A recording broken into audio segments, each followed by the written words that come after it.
Yo, yo, yo, yo, yo, yo, yo. Welcome to the Killjoy Jake YouTube channel. Appreciate you for stopping by, talking a little horror this afternoon. If you're watching this on replay, please make sure to like the stream, hang out, subscribe. Don't miss the next stream. I'm just kidding. I appreciate you guys for watching, no matter at what time you end up doing it. Sorry we're a little late and you're hearing the background of an ad. I just wrapped up a video seconds before going live, baby. So there's a brand new Scream update. I know it's been a while, but we finally got to talking about it, which I think is fun. So there we go. Check that one out. It was fun just recapping a bunch of fun stuff that has happened within the last couple of months. Hasn't been any like huge updates on Scream, which is why I've been kind of just putting it off. I don't know. There hasn't been like anything to make an entire video around. So I kind of grouped together a bunch of really fun updates that I wanted to get into. So check it out. Give it a watch. I am doing something real quick, which is why I'm stalling, but I will say hi to all the wonderful people joining into the chat. Thank you guys so much. Appreciate you all a ton. I'll go live for another hour. If we hit that super chat goal, that's going up in 3, 2, 1. There we go. Bam. So it's up. Bam. We have an hour to reach that goal, which is really fun. Rock and roll. All right, let's get into this. Want to say hi to some wonderful folks joining us, like Webs I Love 1122, saying, "What's up, everyone? Can't believe that I have yet to see any of the Terrifier films, but plan to soon. Too many awesome things to watch." I can't argue with that. There are a lot of great films out there. I recommend Terrifier, though, if you like bloody, gory slasher films, especially from the 80s. It's so inspired from that time period, but also feels so modern in a very unique way, too. So I love a lot about Terrifier and what's going on there. So definitely give it a watch. Some very fun times. Very bloody times with that series. That's oddly getting a lot of hate, but I feel like you're really not doing anything substantial if you're not getting hate. It's kind of how I feel, especially in the world of horror. So makes me happy to see it. That means it's getting attention. Avanti TFW Trains 2025. I don't know what any of that means except trains. Hello, my friend. Let's go. Welcome in. Welcome in. Thanks for hanging out with us. I am also a fan of trains, let me tell you. Tom is saying, hi. Hi, Killjoy Jake. I'm just kidding. What's up, Tom? Welcome in. Welcome in. Welcome in. Is Final Destination 7 confirmed? I have yet to see anything about that. But when it does, let me tell you, another video is going up on the page. I'm sure that I'm sure it will be. I'm 100% sure this movie's making too much money for there to not be another one. Let me tell you, I'd be shocked if they didn't make another. Way too much success is being had with Bloodlines for it to just completely get knocked out. Also, by the way, weird update from this past week. This has been one of the biggest Memorial Day weekends for film like ever, which is insane to me. I think that is so cool. So happy Memorial Day. Thank you to everyone who has served. You guys rock. So much love to you all. And I think it's cool. We get a long weekend. So I get to hang out with my girlfriend for another day. And unfortunately, here I am working. So my fiance, I'm so sorry. She's gonna cut my head off if I say that one more time. My fiance. I've said it 4 times. I'm in trouble, ladies and gentlemen. We're done working after this stream, and we're hanging out with friends and family, and especially her. So it's gonna be some Madison and Jake time after this with my fiance. There we go. I put a ring on that shit. Let me tell you, she's amazing. Marley Kai 2000 is saying, "Jake, I know about you and Frisky the Snowman. How do you know about this? Keep those secrets down below. Let's not get anything out there about the Frisky Snowman." Movie Man is saying, "Let's go." What's up, Movie Man? Welcome in, welcome in. Madison is also here. Hello, Poop Lady, my fiance. I'm never going to get over that. Welcome in. Thank you for being here. Cody is saying, "What a week. My iPhone of 3 years finally gave out on me. Had to buy a $145 Samsung and had to re-download everything. I am so sorry for that. That is terrible, Cody. Yeah, rejoin the Discord. It's all good. I'm sure Erica will be throwing it out there sometime soon, so give that a watch. It's already out there. Erica's already on it. Thank you for being here, Erica. Thanks for tossing in some links. And speaking of which, thanks for tossing in a link to my awesome gaming channel, which is nearing monetization. We're over 800 subscribers over there, ladies and gentlemen. We only need a little under 200 to get to that glorious 4-digit number, baby. So go check that out. Go subscribe to GullGotha. Even if you're not really into horror games, it would help old Jake out just to click that little red button. Doesn't cost you anything. Just a little click of the button, you know? Pretty cool stuff. So help a fella out. That would be cool. Go subscribe. Mr. Movie Madness is saying, "Hi, Jake." Hello, Mr. Movie Madness. How are you? With all your M's in your name. I like that. 3 M's. It's an alliteration. There we go. We've learned something this afternoon. David D'Angelo Roses is saying, "Would you rewrite How would you rewrite Final Destination 4? I mean, first and foremost, that opening disaster just doesn't work for me because it's not set up properly. I would hang out with the characters before they even got to the McKinley Speedway. That's like the number one first thing I would do, is like just kind of get a little, maybe one of the characters is anxious to go to the Speedway. Well, what if something goes wrong? What if one of the cars crashes? What if a tire hits me in the face? We need that. You need that in a Final Destination movie. That film just gets right into it way too fast. Not enough build up, in my opinion. So that's where I would start, at least. Ghostface95 is saying, do you think Scream 7 will poke fun at fan service moments? I hope so. Look at me bopping my microphone with my damn coffee. There we go. Well, let's do it enough times to make it seem like it's a bit. Every Marvel movie since 2021 and horror movies that bring back legacy characters. Dude, I hope so. I hope this film understands that that's not Scream to do that, right? Like, it's Scream to make fun of that. And that's what I hope. But with the way they're announcing all these things, it just comes off very desperate. It comes off as we're going to fall into the same exact tropes as literally every other franchise, and that's why we're doing this. Hopefully it's smart enough to be like, hey, we're going to make fun of that because every other series does that. We don't need to do that to make our movies special.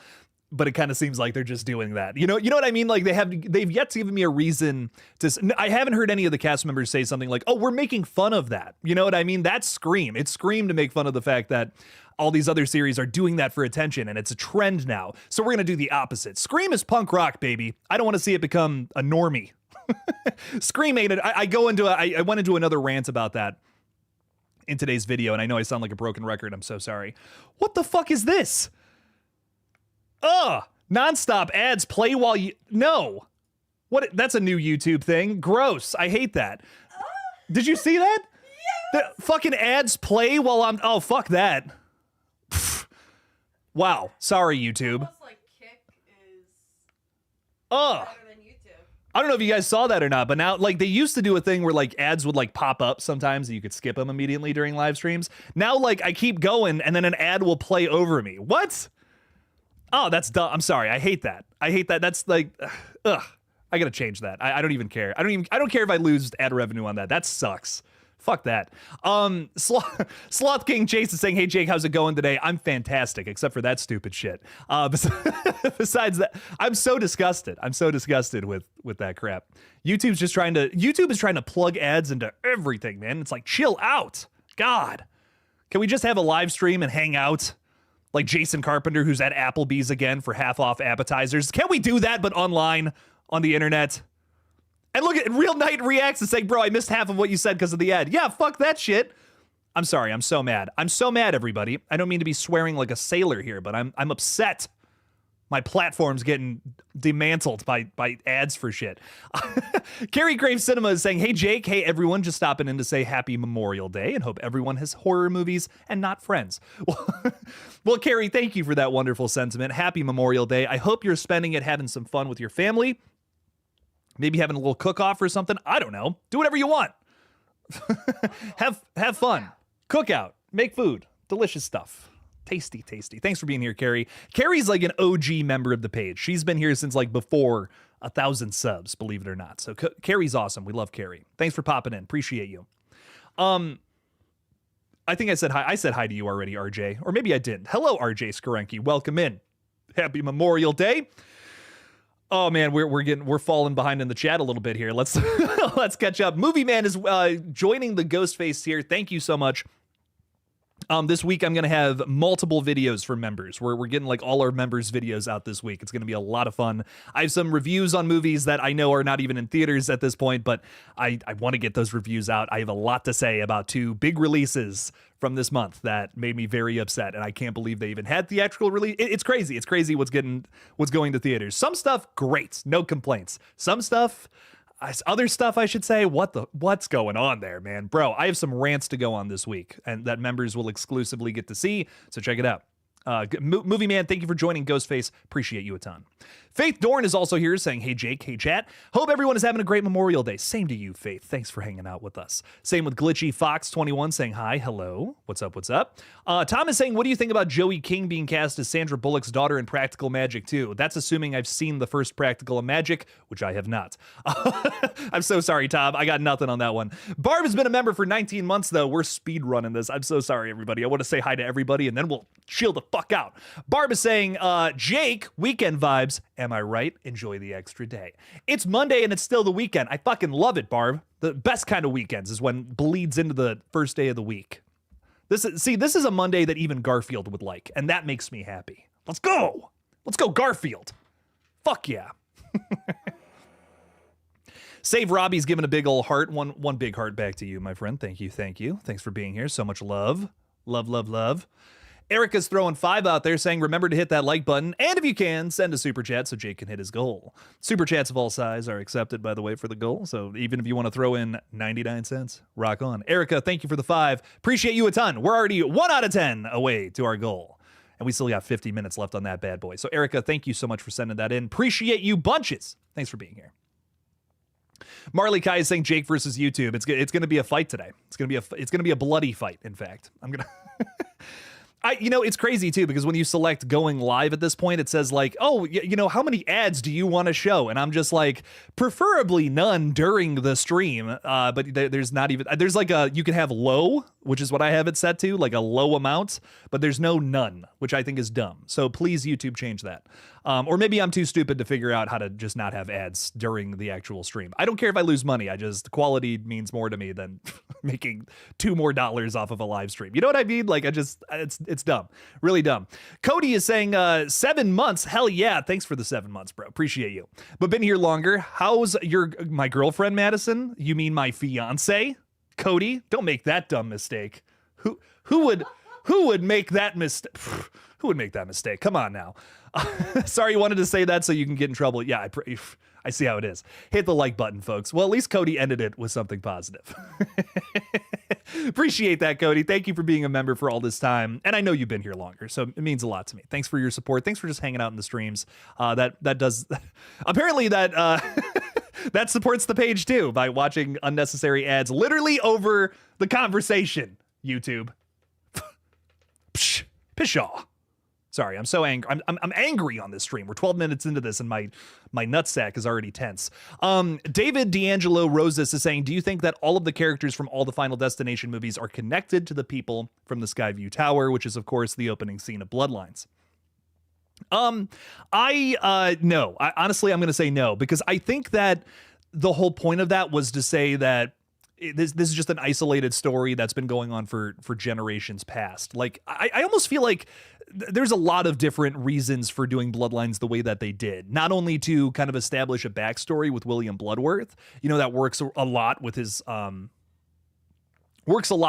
backstory and kind of figuring out how he knows so much about death. I feel like that was definitely a point to be made about that, but also trying something else out. You know what I mean? Not trying to connect everything, just telling another isolated story, kind of like every other sequel has in their own unique way. Except for 2 though, right? 2 tries to connect to the original, but most of the other ones are kind of just like, they mention it, they mention Flight 180 and, oh, this happened and then everyone died in bizarre ways. But I personally know, I don't think that it was trying to connect everything.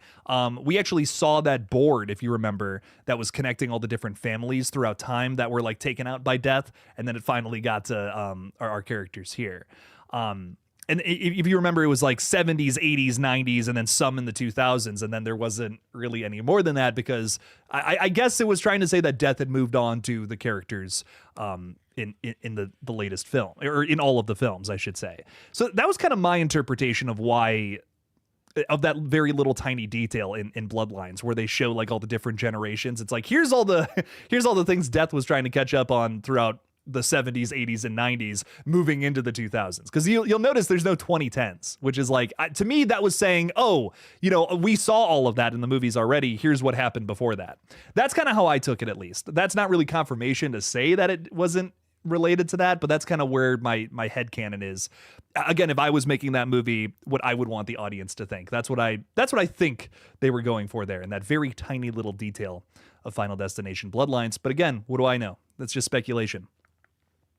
Jake needs to do a skydiving video. You guys want to see a grown man cry. That's what it is. You guys want to see a grown man scared so badly he pees himself in the middle of a cloud. I see how it is.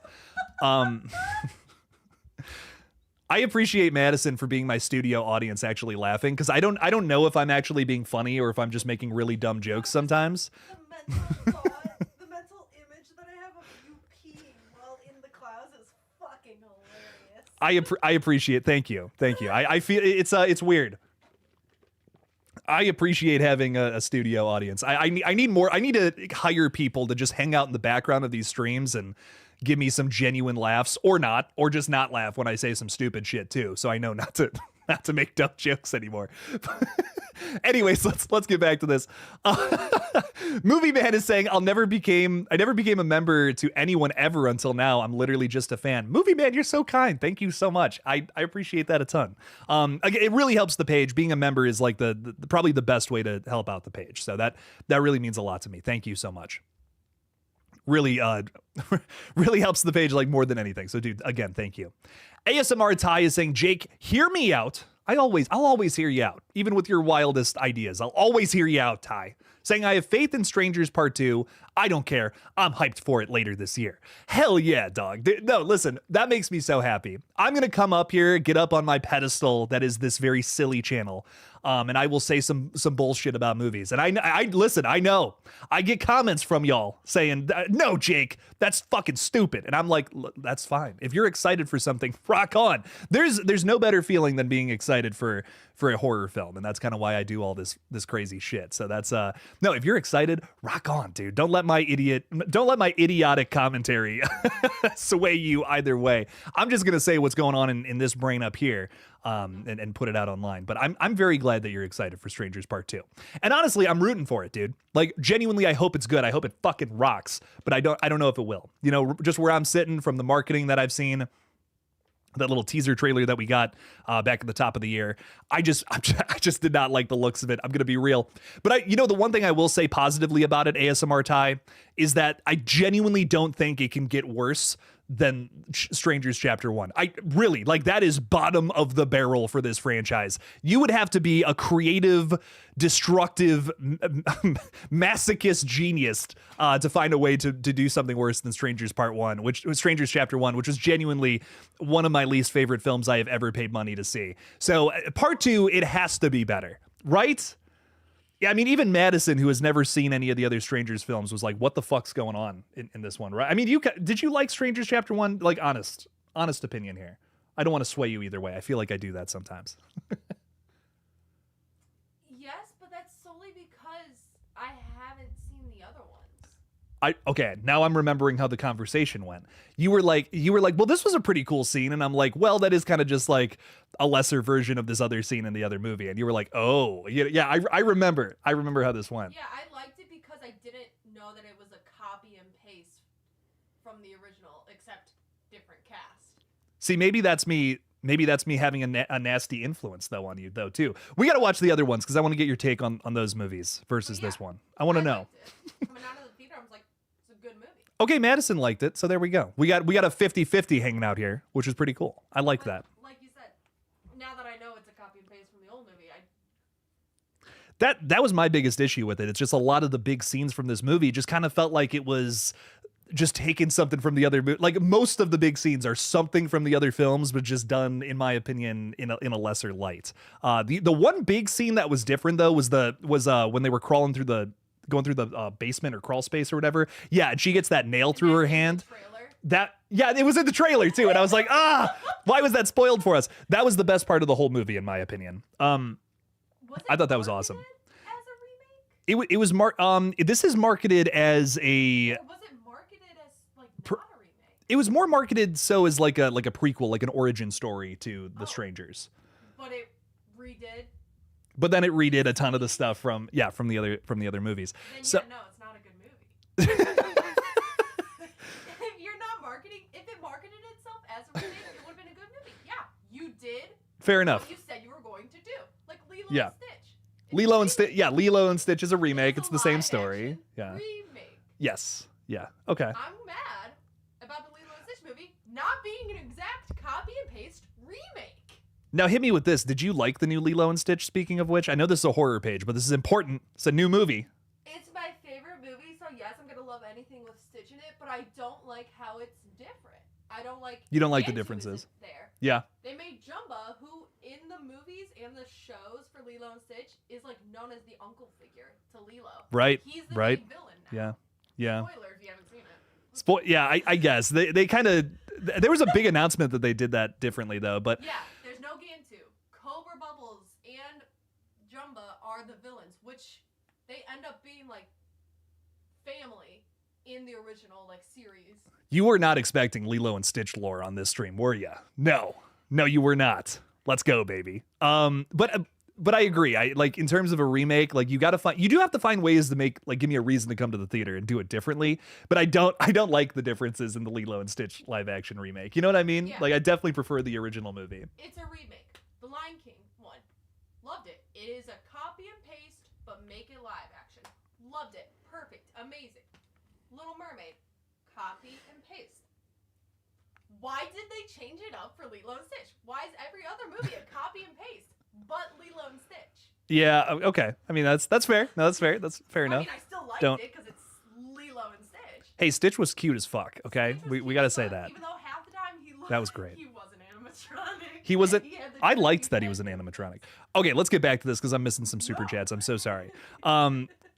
Madison, we're gonna have to get you a microphone at some point and just have you pop into the streams because I would love to get. This is the most passionate I've ever heard her talk about movies, and it's about Lilo and Stitch, and that makes me so happy. Just get one of those mic packs that go like. Get like a little lavalier mic or something, and you just pop into the stream, just everything sounds like this. No, keep That'd be me great. off camera. Off camera, just okay. Anyways, let's get to this. Real Night Reactions. Appreciate you a ton for the super chat. Thank you, my friend. Saying, what would you think if death materialized in a physical form and speaks to the characters in place of Tony Todd? You know, here's my thing about this. I think immediately, if you've just seen the movies, you're like, that doesn't really feel like Final Destination. You know, that doesn't really feel like a Final Destination thing to do. But the thing is, they do that in the books. They kind of do something similar to that in the books. And to me, that's what I really like. I really like the idea of doing something along the lines of that because it is different, something the series hasn't approached before. And we've even had some of the producers talk about how they feel they've missed the mark on not having a face to the franchise. I mean, think about all the posters we have for Final Destination. There's always like a scary looking skull on there, and that's kind of ended up being the symbol of the Final Destination franchise. Is this scary looking skull that's done differently every single time. It's almost like how what is it? Who's the band? It's almost like how Megadeth has Eddie for every single one of their album covers. Pretty much, they have him doing different shit. He's either he's selling stuff on the Peace Sells album cover, for instance, but he's doing different shit on every single thing. Very similar to the skull from Final Destination. They don't have a mascot like how they have Jason for Friday the 13th, how they have Freddy Krueger for A Nightmare on Elm Street, for instance. So if they were to materialize death, this would give them that face of the series. And I think that actually would be something they would want to do. That would be something they would want to go in on. And there's some really interesting stories where they end up doing this too. So hear me out on this. They have one novel where death like actually comes and talks to one of the characters who survived and had the premonition. And it's a character who ends up working with death to kill the rest of her friends so she can live. And it's a really interesting story. It's a really just different take on the Final Destination series. And I would love to see the actual films themselves try something like that out. So I'm here for it as long as they attach it to a really interesting reinvention of the series. Try it out. Sure. In Real Night Reactions, first of all, thank you for the 5 again. Appreciate that. But I did get a comment from somebody on my Final Destination 7 video that I posted a week here ago now. That really fun video if you haven't seen it. I had a very good time making it. And thank you for like almost 25,000 views on that one. Holy shit. But I got a comment recently from someone saying, I would be totally fine with the franchise wrapping up after this entry. Like that would be totally cool. And while you can come in. Oh, okay. Okay, rock on. No, I'm okay. You know what? Actually, yes, I do want one because this coffee's drying me out big time. Thank you. She's so kind. God, I'm so glad I'm wifing her up. But where was I going with that? Got a comment today, and I want to make a video. I'm not even going to lie. I want to make a video about this entire comment. Someone was saying along the lines of, well, Jake, I feel like Final Destination 6 kind of brought the franchise full circle. Feels like we're kind of wrapping things up. We got the backstory of William Bloodworth, a character who has been very mysterious. A lot of probably the biggest Final Destination theories have been centered around if he was death or not, or what the hell's going on with this guy. And now, Tony Todd has unfortunately passed away. We're not getting another William Bloodworth performance. And thankfully, everything with his character is resolved now. So it's like, do we need more Final Destination? That's kind of the one through line throughout this entire series. You are so kind. Thank you so much. But my argument here is if money wasn't a factor, in these productions? I would say absolutely. Yeah, we don't need any more Final Destinations. Hell, oh, you want to? Hey, please cut this up so the turtles don't get killed. By the way, if you would do that for me. At it for Just the rest of the stream. Eventually, it'll get cut up. Honestly, let's just eat a little bit of plastic. Yeah. Don't do that. Do not do. I'm kidding. Killjoy Jake does not want you to eat plastic. Is this franchise done? Should Final Destination wrap up? I'm on the fence with this because I totally understand that point, and it's a really great point to make right now. But my thing is, with Hollywood productions, you always have to consider, is there more money to be made? Is there money on the table? And I would argue that Final Destination has just entered a renaissance, and the iron is hot, so it's time to strike. So it's kind of one of those things where, will it benefit the story to stop now? Probably. But, are there more and weirder ideas we could explore in future sequels? Absolutely, yes. And does Hollywood know that? Totally. Of course they do. So to me, it's like we have to talk about what's next for the Final Destination franchise, because there's likely still more to come. But I get it. I understand wanting Final Destination to be done after this too. I just spiraled Real Night reactions off of that super chat, but you gave me a really good place to start from. Let me tell you, dude. Thank you for the 5 again. So much love. Thank you for being here. Thanks for the support of the page. I'm still excited for Final Destination 7, whatever it ends up being. But this is a great stopping point for the franchise too. I got you. Here.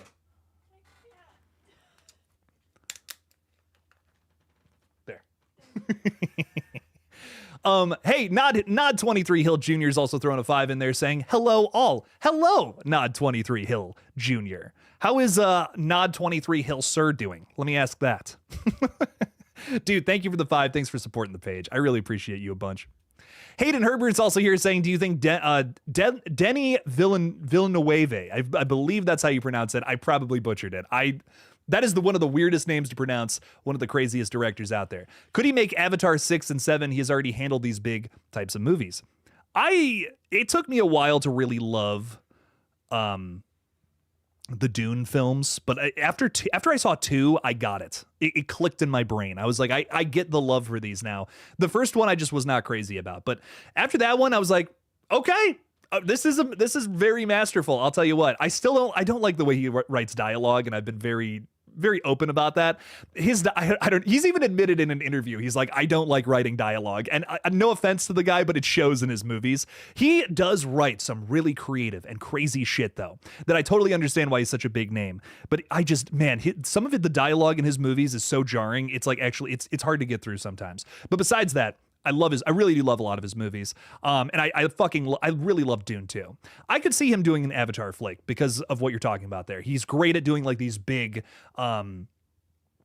grand epic stories. And I totally understand the want for something like that. That's really cool. Let's see how he finishes up Dune first though. And then I think we'll talk about that. But I think he could totally do Avatar. It definitely in a different way than James Cameron too. So that I would not mind a different voice in that franchise. I really enjoyed the second one. We watched that together. That was good. Avatar 2 was awesome. Yeah, I liked that film. A lot of people were like, it's just the same movie as the first one again. I disagree. I thought it had a lot of different things going on there. It was expanding. It was doing a lot of world building that I thought was fun. I don't know. I had a really good time with Avatar 2. It's a little long. I think that was my one thing. I was like, it's a little long, but the first one's long too. Yeah, I agree. But they're both gorgeous. They're both amazing. It's fucking gorgeous. Totally fair. I like the Avatar movies. Maybe that's just me. I'm not like over the moon fan of them or anything like that, but I enjoy watching them. You can appreciate them. I can appreciate them. Absolutely. A lot of love for those. Necro Mechanimal is hanging out with us saying, why no Captain Gantu? I don't fucking know. I don't know why he wasn't in the film. It's crazy. Gantu? Did I say that wrong? Gantu? Gauntlet. No, Gantu. Jesus. Get it fucking right. You sound like the people in my comment section whenever I say something wrong. Like Yachia. Fuck. Oh, man. With Lilo and Stitch. Dude, people were... I have received death threats from Scream fans in the past, but never... From me. Oh, shit. But never has it been worse than when I fucked up Yachia in a recent Predator video. That was I have never had so much hate for the channel ever when I fucked up that word. And I thought it was very funny. I was like, damn, I'll just say Predator from now on. Oh my God. Crazy shit, man. I still don't know how to pronounce it. Fun fact. Anyways, Getting back to it. Deadshot throwing $2 out there saying, imagine a Final Destination with a natural disaster. Hang on. I think you're cooking here for a minute here. You could kind of do like an environmental Final Destination film and have a little thoughtfulness in there. Kind of like think Saw 6, how Saw 6 gets a little political, talking about the American medical industry and how that's all fucked up. I like that. That's fun. I think it's not fun. It's a real thing that threatens all of us. But it's an interesting thing that a movie could hit on, especially Final Destination, which I don't need Final Destination to say anything, but if it's going to, it's kind of like an extra little thing. And here's another stupid ad. Nonstop live stream ads play while you watch. Shut the fuck up. Don't like that. Oh, shut up. I'll repeat what I just said in case an ad popped up for you. YouTube. I like Final Destination doing a natural disaster. That's fun, but it's not really fun because it's a real thing that threatens all of us. So if Final Destination were to say something, I'm into it. It doesn't need to. It's just a fun, thoughtless, goofy deathcore franchise, I guess. But if it were to, I'm not against it either. That's fun. Little thoughtfulness in our popcorn movies. That could be cool. So love that idea, Deadshot. Thank you for the $2. I'm into it. Lends itself to something bigger and crazy, and I'm all about that. Michelle Buxton is saying, hey, Jake, how are you? I'm fantastic. How are you, Michelle? Welcome in. Thanks for hanging out with us. Thanks for talking a little horror today. Gabe Ruiz is saying, I'd enjoy it if Seven leans into the killing rule more. I 100% agree. Imagine one of the people saved was a serial killer. They learn about the killing rule, and this leads to... And the lead has to stop them. Oh, I read that wrong. Yes, no, I think that would be a lot of fun. We got a tease of that, right? In the last flick, where it's kind of our character's talking about, well, we could just steal a lifespan from somebody, and they look over and there's a baby in the other room. It's like, yikes, that's messed up. But to expand upon that in a seventh film, I think would be really dark and really fun. And again, just a different thing. We kind of did that in 5 a bit, but didn't really go anywhere. Could we have a character that actually expands their lifespan? Like, let's say we have a character who lives for way too fucking long. Like, keeps doing it, keeps, expanding their lifespan, and ends up living for like 200 years or something wild like that. Is that a little too high concept for this series? Maybe. But it's still a crazy theory. I mean, we've talked about the horrors of dying and knowing you're going to die, which is essentially what Final Destination is all about. But what about the horrors of living too long? You know what I mean? And not being able to escape that. Don't forget, these characters, if they're not supposed to die, they can't die yet. If they're not the next one on the list. We've established that in a few of these sequels already. So what if a character expands their lifespan so long to the point that they have to live through it, and they have to go 200 years, and that's too long of life. It's like, ugh. I don't want to say what I think that character would say, because YouTube might take that the wrong way, but I'm just, spitballing some ideas there. Unfortunately, I think that's where we're going to cut that that line of thinking. But I think it would be an interesting idea for the series to kind of do the reversal. What else can we be scared of? Can we make life scary opposed to just knowing you're going to die? Erica's throwing a $2 super chat out there saying, we've hit the halfway mark for the goal. Hey, let's go, baby. Nice. Erica, thank you for the 2. Thank you for helping hit our goal today. Appreciate that a ton. Michelle Buxton also throwing 5 out there saying, Jake, solid work. Thank you, Michelle. I appreciate that so much. I'm just trying to be a goofy, silly guy up here. I am sweaty, though, too. Goofy, silly, sweaty. All things that describe me, I feel. But Michelle, thank you for being here. Thank you for the 5. Appreciate you a ton. Who else is with us today? Jacob 2023, love your name, my friend, saying give the master 5 more chance. Thank you, Jacob. I appreciate that. Thanks for the encouragement there. I swear I didn't even read that. This is not me, by the way. I swear Jacob 2023 is not. I swear that's not me, even though it kind of sounds like me, and he literally has the same name as I. But I don't know. I don't know what's going on there. Froggy Fresh Shitpost is saying, last stream I talked about doing a Final Destination kill ranking, landing on all main kills, including the premonitions and their individual kills. Some of those are better than the real character deaths. I agree. I actually would say the premonition kills in Bloodlines, too. I liked more than most of the actual deaths we got.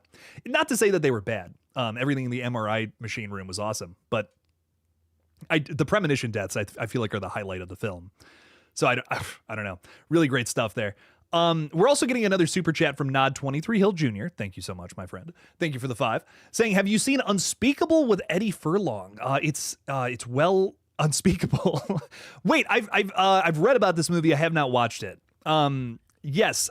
This isn't this like his return to acting, if I'm not mistaken, right?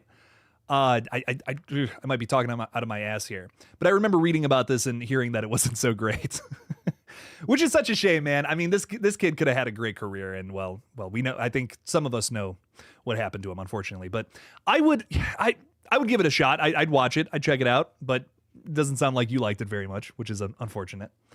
That's a shame, man. I love, I love Terminator 2. It's just one of the best movies, probably the best action horror film out there. See, now I want to look this up because I want to make sure I'm thinking about the same movie. Unspeakable movie, Edward Furlong. There we go. Yeah, that is this movie. This was last year. I thought this was this year. Okay. It's an it's based off of an H.P. Lovecraft short story, Beyond the Wall of Sleep. Okay. Rock on. I guess the Black Sabbath song also took that too. Very cool. And it did get released this year. That's what I'm thinking of. Okay. Yeah, because I definitely saw a Bloody Disgusting article about it this year. Cool. I'm gonna give it a watch. The image that is popping up right now for me, it kind of looks like it's Edward Furlong, and he's got like a really scary looking demon penis. I swear I'm not making this up. Like, that is genuinely what's coming up here, and that is terrifying. Even if this movie sucks, I need to see it at this point. That's where I'm at with it. So, not 23-year-old junior. Thank you for the recommendation. I'm going to get off my ass and actually watch that at some point today. So, thank you for the terrors of demon penises. There we go. It's always a fun thing to be afraid of. Real Night Reactions is saying, imagine a storyline where the world population is going down. Death is coming for everyone, and we get multiple visionaries banding together to stop Death's apocalyptic plan. Oh my God. That feels like the end game of Final Destination. It's all been building up to this. The apocalypse. Death is ready to take out the planet. That's great. I mean, that's crazy, man. You want to talk about a way to step up the entire concept of the series? There you go. That's an insane way to do it. These are, I mean, at the end of the day, Final Destination flicks are adjacent disaster movies, right? So if you were to do something like that, yeah, rock on. Why not? Erica's saying you guys are on a roll. Let's go. Thank you so much, Erica. Unpaid Movie Critic is saying, I am so ready for Bring Her Back this Friday. I am so pumped. I have a very fun... So first of all, I already have a spoiler-free review of Bring Her Back up on the page, so go give it a watch if you haven't seen it. I was very thankful that A24 let me see this one early with the Splattercast guys. So major shout out to them and, of course, Splattercast. If you have not subscribed to that channel, they're fucking awesome. Luke and Dylan are some very close friends of mine. And we found out maybe a little over a year ago that we live very close to each other, which is cool. So we hang out all the time and talk horror movies. That's all we do. It's great. They're awesome dudes. I love them.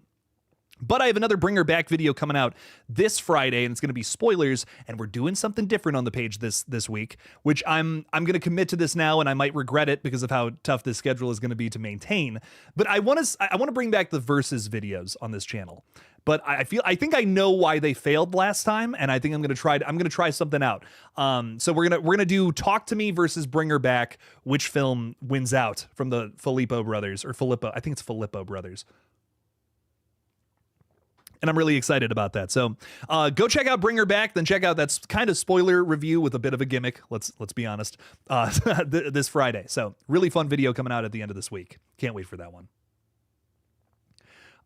Who else is hanging out with us? Samantha Robinson. What's up, Samantha? Thanks for being a member. Appreciate you. Picky Piggy is also here on the stream. Hello. What's up? What's up? Welcome back. Erica was saying that was Jake from 2023. Time travel. Whoa, it's me from the past. Somehow in this stream. What's going on? This is heavy, Doc. Oh no. Unspeakable is either really awful or brilliant. Those kind of movies are right up my alley, let me tell you. Pat and Jester is saying, hey Jake, I saw Final Destination Bloodlines over the weekend on Saturday, and it was absolutely worth the wait. The kills were awesome, the premonition was badass, and it may be my favorite Final Destination movie. I am so glad you liked it. I'm in the same boat. I think I'm see, I did a ranking video recently of everything Final Destination, and I failed to actually include a just general ranking of all 6 movies, which a lot of people pointed out in the comments. I'm going to fix that very soon, though. And I'm going to be honest, I'm struggling not to put that movie in first place. I loved it. I think it's one of the best Final Destination films without a doubt in my mind. And it's just, it fucking rocks. I don't know, man. It's really good. Not that I don't like the original is definitely up there. Same with 2.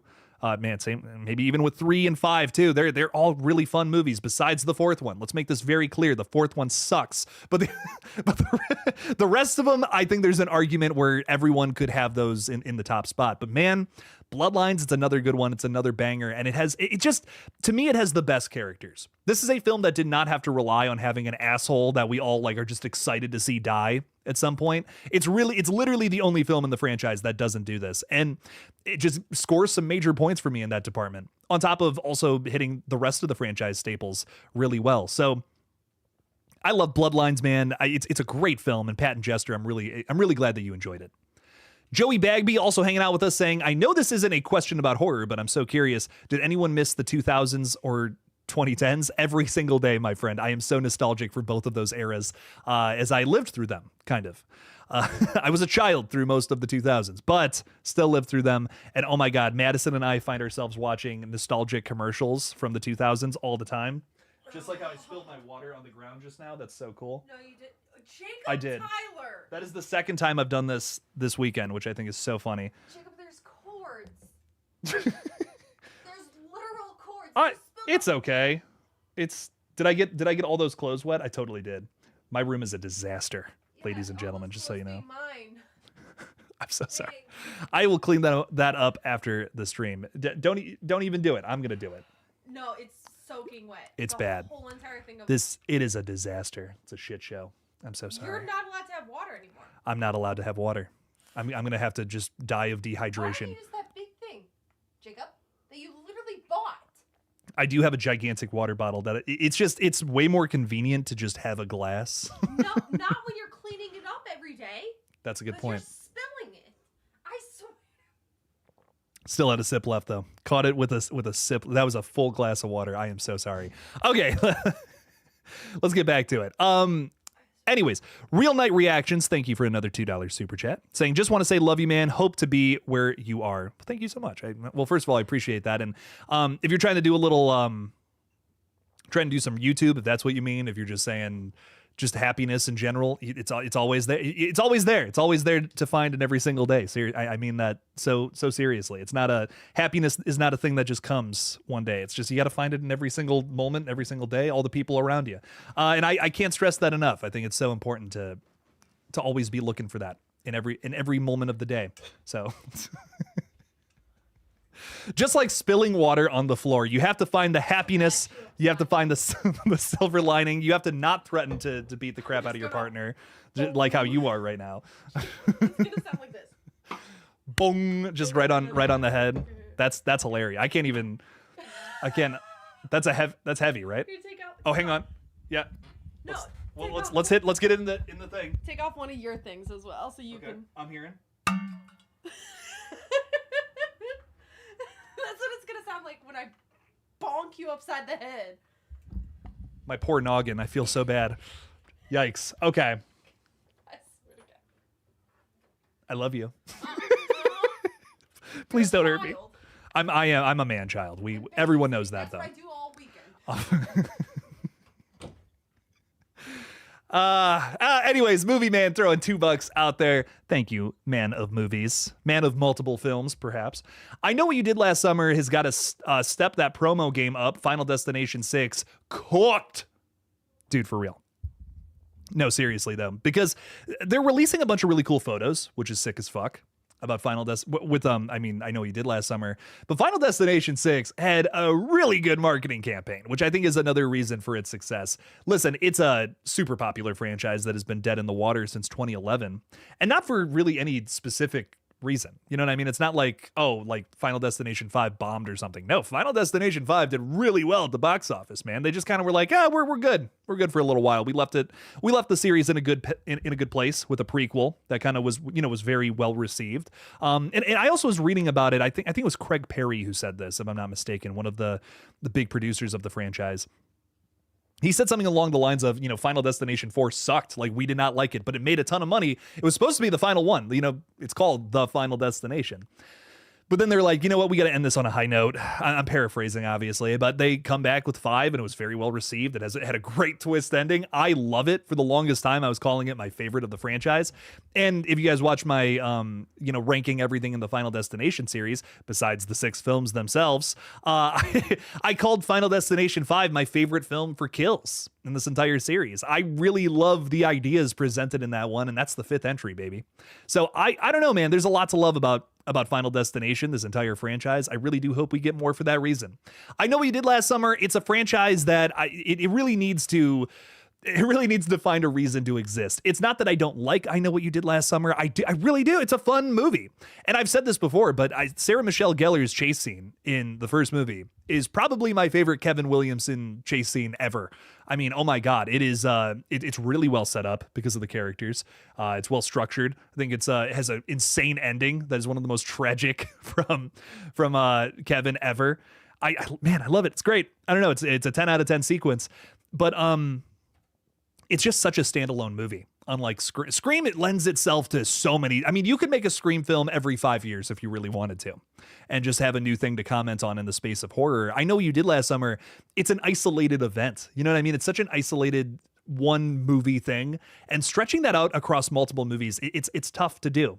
But I want to see them, I always like to see if they're able to come up with a good enough reason to keep a franchise going. And who knows, maybe this new one will have a good reason for that. Maybe it will. And maybe they'll be able to show some of that in some of the promo, or maybe not, or maybe they're hiding the fact that it's kind of just another movie. Let's see what's up with that though, movie man.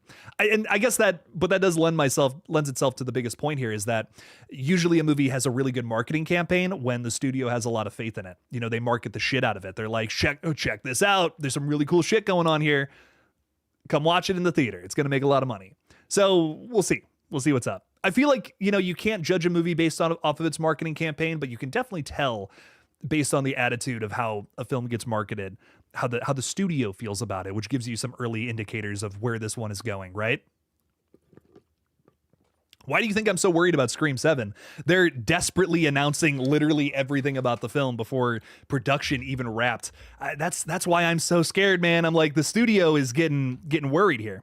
And maybe that's just all the bad juju that's happened with the flick in the last couple of months, or last couple of years, I should say. So maybe that's what it is. Maybe they're just like, oh man, a lot of bad press with Scream lately. We got to get people back on board. It could be that. It could just be that. And maybe this movie rocks. But a lot of the stuff they're doing, man, it just feels desperate. Capital D, desperate. You are unbelievably kind. It's full to the brim. I got it. I'm aware. I swear to God, if you spill that thing, if you leave it open and you spill that, nah, we're done. I better not spill this, man. I swear to God. If I spill it all over myself, is that okay? Yes. That's okay? Yeah. For the bit. As long as it goes nowhere else besides yourself. Okay, there we go. I was really thirsty. Oh man. That's ice cold water too. It is ice cold water. That is, my nipples are so cold. I can't even begin to fridge. explain. That's your fridge water. Wow. Whew. Man, I was thirsty. But but anyways, movie man, thank you for the 2. Because of that, we have officially hit our super chat goal for the day. So I really appreciate you a ton. I'm so ready for people to come in to the stream who have not understood any of this and just see I'm just covered in water. Don't say anything about it, everybody. It's our little secret. All 50 of us. Let's keep that secret. And if anybody else comes in, don't even respond. They're like, why is Jake wet? Don't respond to him. Don't let him know. Don't let him know what's going on. It'll be really funny. Okay. We have some more super chats to get to. Grumpy Gorehound, thank you for the $20. I really appreciate that a ton. Saying, sorry to be the one outlier here. No, please be. We love outliers. These are the most fun conversations come from outlier opinions. I saw Bloodlines on Tuesday, And suffice it to say, my channel name is appropriate. On a positive note, I stayed awake, but I'm definitely jaded. That said, can't wait for Last Rites. Hey, dude, listen, if you didn't like it, that's all good. Well, here's my thing. I always like to know why someone didn't like something, especially with something so popular, with Bloodlines. I know my friends over at and I've actually yet to message them about this. My friends over at Sledgehammer Horror, who's joining me for GhouliCon this July, which is going to be really fun. They were not a fan either, and I've actually been meaning to like talk with them about them. I'm like, I want to know. I want to know why they didn't like it. For me, I just feel like it hit on so many of the things that I liked about the franchise personally. I wanted a big crazy opening scene. I wanted some good characters, and I wanted ultimately a tragic conclusion, because that's just it's staples of the franchise. Come on now. But Grumpy Gorehound, let me know what you didn't like. I promise I'm not going to make fun of you. I just want to know. I genuinely just want to know like what didn't work for it about you. Speaking of which, Raptor Crashers is joining us, and he was not crazy about Sinners, which is currently my favorite horror film of the year. And we also were we've gone back and forth about it at different time periods, and it's always just interesting. Everyone has a different interpretation of everything, you know what I mean? And I think everyone also some people will see things that others won't, you know what I mean? And that's why conversation about horror films and just film in general is so much fun. I love it. I love seeing what someone else took away from it that maybe I missed, and that's always fun. So you can't always just see a film once and get every single angle about it, right? You'll miss stuff. Not everyone's gonna grab everything about it. But let me know what why you weren't crazy about it. Why you were maybe super grumpy about it, as your name would suggest. I like that. You are excited for Conjuring Last Rites though, which Madison and I are very excited for it. She's a very big Conjuring fan. Very big Daddy Wilson fan. Let me clarify. She's a Daddy Wilson fan, which I am too, let me tell you. Zaddy Wilson. Zaddy Wilson. Zaddy. That's what people prefer to call him.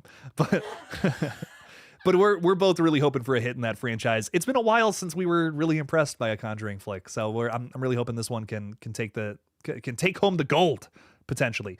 Madison and I both agree that Conjuring 3 is like one of the weakest in the whole series, which was like, made me do it. Yeah, Devil made me do it. What happened there? Didn't like it. Wasn't crazy about it. I wish it was better. So we want we're really rooting for Last Rites. We're both big Patrick Wilson and Vera Farmiga fans in this household. So hopefully they rock it out with that last entry. Grumpy, again, thank you for the $20. Really appreciate that a ton. Going back to Movie Man here, the man of many movies, saying, throwing $5 out there. Thank you for the super chat. Saying, just need Jordan Peele to revive Jeepers Creepers. Did you just realize how bad? No. I'm watching it spread. It's like spreading, Jacob. It's bad. It Yeah, I am very like wet. a thin line down it, and it is now spread to like half of the shirt. Jacob. I know this is rough. But Movie Man has sent in a $5 chat. We gotta get to this. Thank you, Movie Man. Appreciate you. Jordan Peele doing Jeepers Creepers. This is such an interesting choice for that franchise. I feel like, the Jeepers Creepers franchise, I feel like has some really cool ideas in it, but it's unfortunately just one of those series that has just been tarnished because of everything we know about the original creator. And if you don't know, the guy, he liked kids a little too much, and that's not even me making a joke. It's just really just an unfortunate, true fucked up thing. So it's kind of just like, it's tainted the series. You know what I mean? No one wants to touch it. Nobody wants to be a part of Jeepers Creepers, have that on their resume, And it's a shame, because I think there is a lot to love about those first two movies, especially. And it's this. I'll be honest. I get it. I get the hate for the series, but I'm very nostalgic for it. It is one of the first horror films that ever scared me as a kid. I remember seeing it on AMC when I was a child, specifically the opening to the second film. And oh my God, it scared the fuck out of me. Dude, that kid getting picked up by the creeper and being like taken away, and the family just being there like, no, oh my God, they're chasing after it with the shotgun and all that. That scared the ever loving shit out of me as a kid. And I can't deny that I really love that film for that reason. And it sucks to know everything we know about it now, and that's why I kind of covered Jeepers Creepers Reborn a little bit, but it did feel like it felt wrong. It felt wrong to cover it and to continue this series in general, which is why I think it's one of the many reasons why Jeepers Creepers Reborn is so hated. But just to kind of to kind of talk a little bit about this, would Jordan Peele make a good Jeepers Creepers? Of course he would. Like, I mean, most great directors would do a great job with this series. Unfortunately, it's a franchise that feels taboo right now. It's kind of a hard thing to talk about for that reason. But I hate to admit that I am very nostalgic for it, and I do just love those first two movies because they were a big part of my childhood and growing up being terrified of a lot of these movies. So it's just a tough thing to talk about. It really is. It's a tough franchise to get into, and I completely understand why some horror content creators won't even touch it with a 6-foot pole. It's just one of those things, you know. It's a tough situation. But Movie Man, I do appreciate the 5 a bunch. I love Jordan Peele, though. I could talk about Jordan Peele all day. I am looking forward to his 4th film coming out here at the end of 2026. Which, did that just get delayed? It might have just gotten delayed. The last I heard, it was December of 2026, but I don't know. Maybe it's been moved. Definitely one I want to get into soon. I still got to show her more Jordan Peele movies. You've only seen Get Out, correct? We'll have to watch Nope sometime too, because Nope is such a great summer horror film. Like, oh man, it's a really good one to watch during this time of year. Honestly, same with Us too. Us from 2019, I feel like is another really good summer horror flick. So definitely a really good pairing, double feature there. Is someone making fun of me? What's up? I wonder why. There's nothing weird going on with me right now at all. So, anyways, who's your favorite character in Final Destination 6? Mine is Eric. He's cool. He's very cool. It's kind of hard to say anyone but Eric. Eric's got a wide range of things going on in this film, which is cool. There's a very big twist revolving around Eric's character. Not only is he he's got like this goth look going on, which I like, which is cool. That kind of makes him stand out from the rest of the Final Destination characters just as a whole body. But I also like that he's got like a really sentimental moment with his brother a little later on. Like, it's a really good scene. So there's a lot to love about Eric. That's a great choice for being your favorite. I think an unsung hero of this film is Caitlin Santawanna's character, Stephanie, who's not getting enough love. Kind of just an underrated protagonist. Here's my thing. I love when this series can find main characters like our premonition character, essentially, even though Stephanie technically is not that. Our main character who's trying to prevent everyone's death. Whenever this character is just seen as totally crazy or is losing their mind in a panic, Stephanie captured that so well. And it's something I feel this franchise has kind of missed out on in the last couple of movies. 4 and 5 especially, I feel, don't hit on that as much as they should. There are times where I feel like the other characters are just like, yeah, we're all gonna die. This is bad. And they're just like accepting the concept way too fast. In this film, it felt like there was a struggle to get to that point, to convince everybody. And that was done really well, in my opinion, because of Stephanie. So Eric's probably my favorite. I'll admit that's probably my favorite character, but I don't see enough love for Stephanie in this film, which is why I'm gonna choose her, I guess, because I just feel like that was done really well. Something that I felt was really important to the overall formula of Final Destination that this one hits on really well. I almost said Annika. I'm thinking about Scream 6. Anakin's anger management therapist is saying, "Hey Jake, recently finished the MCU up to Endgame. Wow, that's a crazy rewatch. That's like 20 fucking movies, right? And what a ride. Favorite movie so far is absolutely Guardians 1. Ooh, good choice. And plus Star-Lord is my favorite character in the MCU. Gamora is so mommy. No disagreements. No, I love that. Guardians 1 is a great choice for favorite from that entire series. I love the first Guardians of the Galaxy.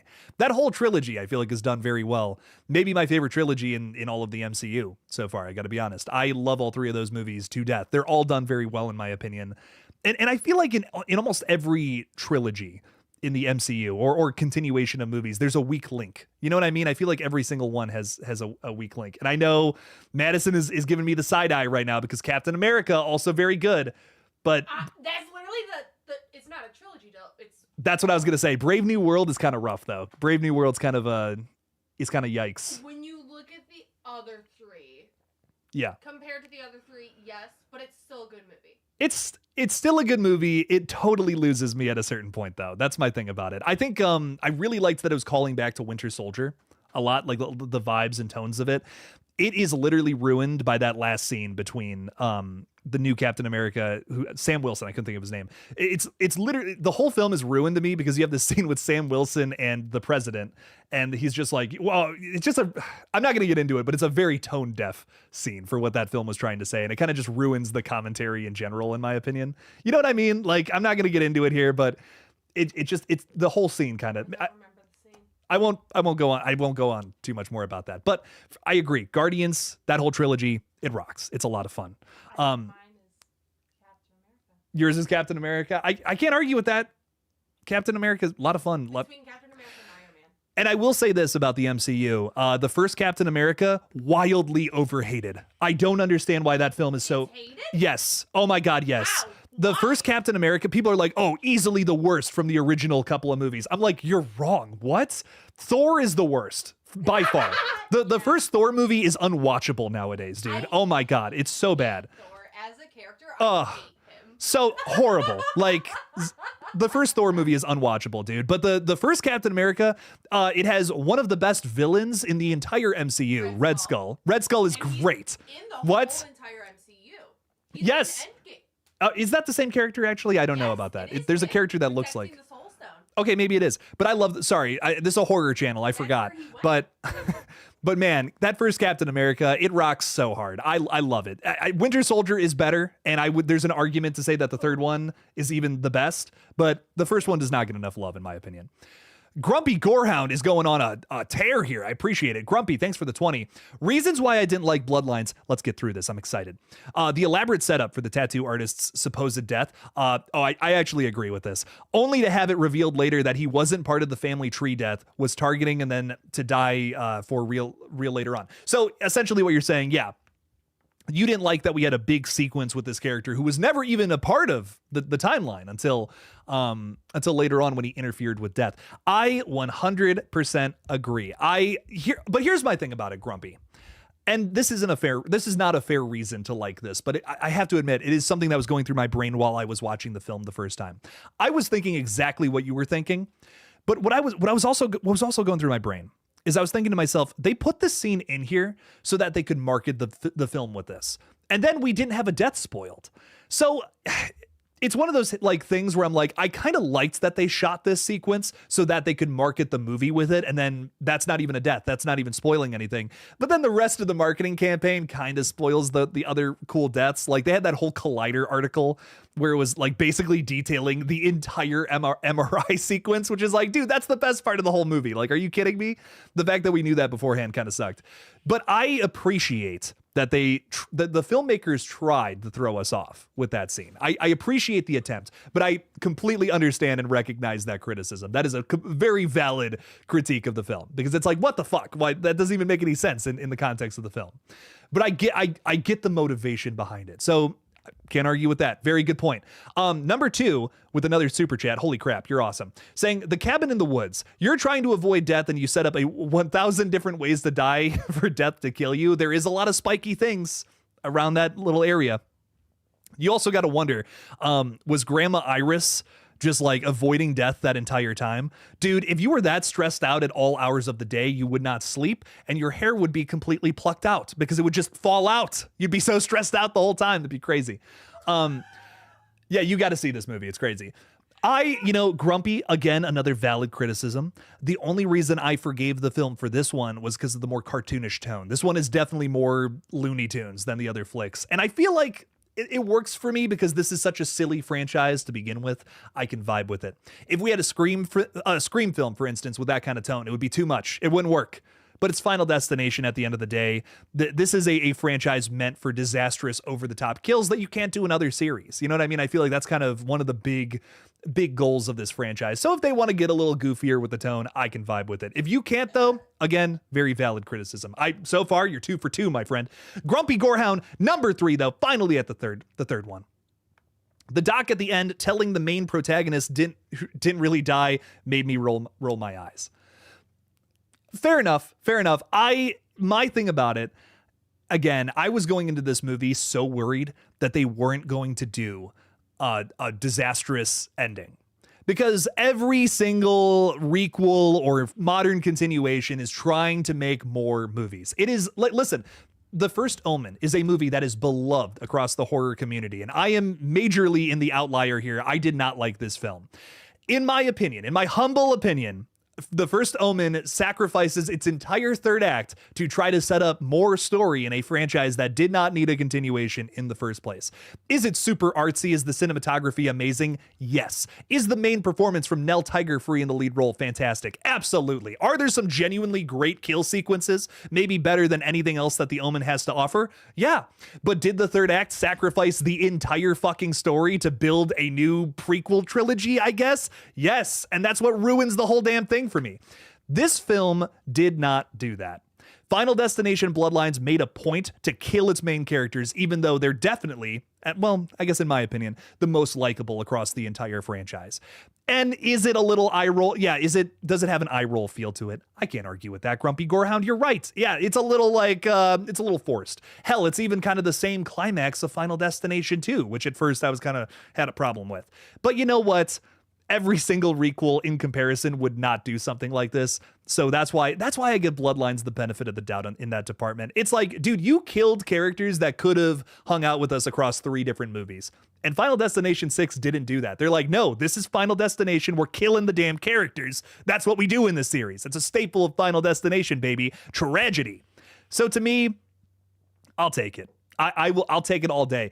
I had a grin from ear to ear watching that last little sequence, I have to admit. But I get it. Honestly, across the board, Grumpy, these are fair criticisms. I can't argue with any of these. I definitely have reasons for why I was not critiquing the film on these things, because I can excuse certain things.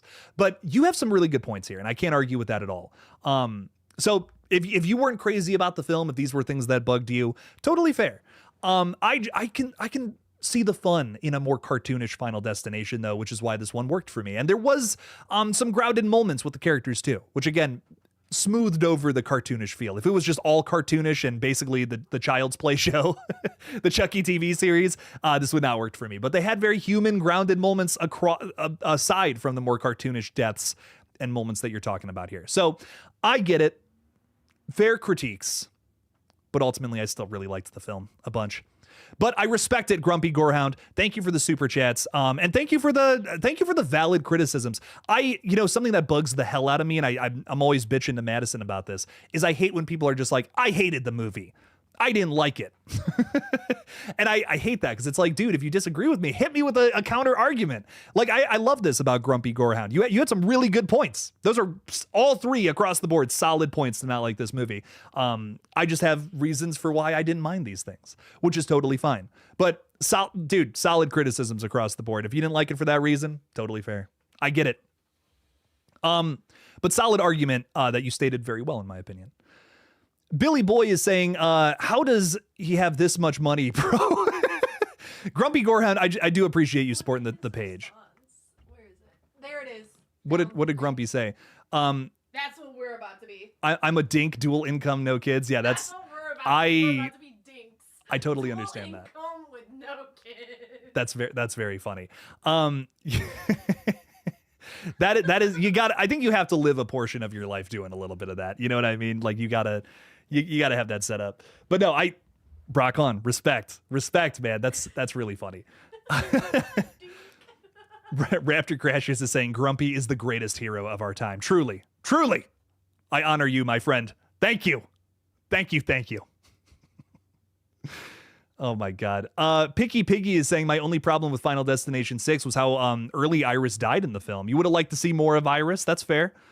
She was an interesting character. Someone who has evaded death for this long. You definitely wanted to learn more about her. Oh, fair enough. You think the Iris death was a tad far-fetched, but I did enjoy the movie as a whole. It is out there, and especially for a character who has spent so long evading death, right? You would think that she wouldn't just take herself out like that. Universal Disappointment, also a member, thank you for being here, saying ran out of characters in my last chat to thank whoever gifted me a sub.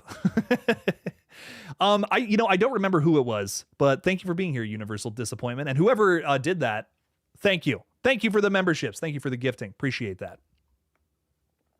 Perry Moberg, thank you for hanging out. Thanks for being a member. I see you putting some super chats in there. Appreciate that a ton. And Jess, I don't think I said hi to you or Teddy yet. I have not had a chance. So hello, my friends. Welcome in, Jess and Teddy. Appreciate y'all for stopping by. 2 people who we play games with all the time over on the gaming channel. Segue. Let's go, baby. Check out the gaming channel if you've not subscribed. Give it a watch. And Madison is reminding me we are streaming some repo tonight. I believe Jess and Teddy have been informed that they may be joining us. So stop by for a fun little stream here in a couple of hours over there. We're going to be having some fun, playing some repo, doing some crazy shit. It's going to be fun. Gina's also sending out a Killjoy Jake membership to Froggy Fresh Shitposts. Thank you for that, Gina. Appreciate that. And welcome to the cult, Froggy Fresh. Did I say cult? We're not a cult. We're just a family. Sip on this delicious Kool-Aid that is just Kool-Aid and nothing else. Welcome in. This is very watered down. This is not Kool-Aid. This is watered down coffee, and it's still good. Shout out to 7 Brew. Is it? Not sponsored. It is so 7 Brew coffee is like the best thing I've ever had in my life. Point where it's 90% water. Yeah, it's still good. I love it. Raptor Crashers Incorporated getting the horror conversation back on track here, saying 28 years later, better be amazing, otherwise I will riot. I agree. This is coming from a franchise that has been nothing but hits, in my opinion. 2 excellent movies. Some would argue that Weeks is even better than Days, which it's hard to disagree on. Weeks is a very good film that doesn't get enough love. I love both. Some very, very good stuff there. But ultimately, is 28 years going to be good? I think so. It's Danny Boyle and Alex Garland again, dude. They rock.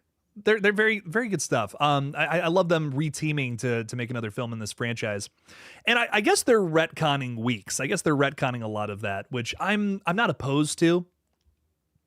But it does it almost feels like a missed opportunity because I kind of liked the idea of being left on this cliffhanger all this time, and now it's being resolved. But now that's not really the case, right? A video I would like to put up next week. Yeah, next. I'm not going to get to it this week. I just realized that.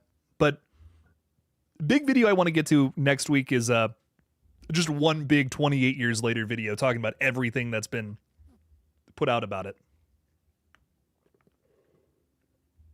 So hopefully soon we'll get to that. I definitely want to cover that film as we get more into June when the film literally comes out. So definitely one I want to cover very closely. Really excited for that. Jess is saying best thing Jake's ever had in his life. Like Madison isn't sitting right there. That's okay. I'm gonna steal her away. Madison is the best thing in my life. Are you kidding me? I would be nothing without her at this point. She's amazing. So I love you very much. Seriously, you make you kind of make my world go round because I would be so fucked up with all this shit. So Madison has greatly helped me build this gaming channel, and her and I both share the same dream of wanting to have a video game YouTube channel. I've always wanted to do it, but it's very tough.